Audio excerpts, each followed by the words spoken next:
Oui, Monsieur le Président, sur l'explication de vote des deux motions, donc j'interviendrai que sur ce sujet, ensuite on interviendra sur l'explication de vote du pacte. J'entends bien, Monsieur le Président, la crainte exprimée dans votre motion avec le CPER 2015-2020, mais il me semblait que la revoyure de 2016 permettait de sécuriser les opérations en cours jusqu'en 2020. Malheureusement, on sait que les gouvernements ne respectent pas leurs engagements pris au nom de l'État. Un exemple, lors de cette plénière, nous apprenons que le gouvernement serait sur le point de se désengager d'une partie du financement de la ligne 4.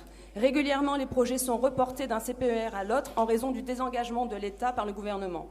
Juridiquement, cette motion n'a aucune force puisque la contractualisation n'inclut pas le caractère synalagmatique que vous évoquez.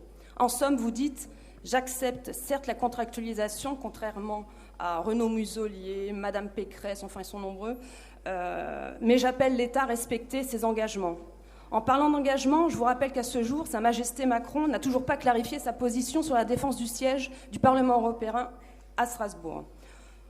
Or, vous n'êtes pas dupe. Vous savez très bien que ce contrat ou pas, le gouvernement peut renier ses engagements sans conséquence à l'instar de certains projets des CPER.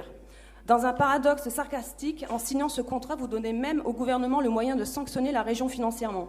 Donc le propos de votre motion sur la réciprocité des engagements devient caduque avec la signature même du contrat. Avant, l'État pouvait ne pas respecter ses engagements. Désormais, il pourra en plus nous sanctionner. Ce sont ces fameuses reprises financières.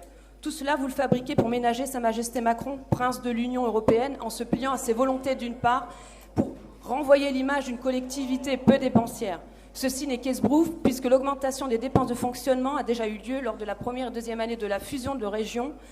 Et sinon, ne serait-ce qu'un message de plus à Sa Majesté Macron pour réitérer votre macro-compatibilité.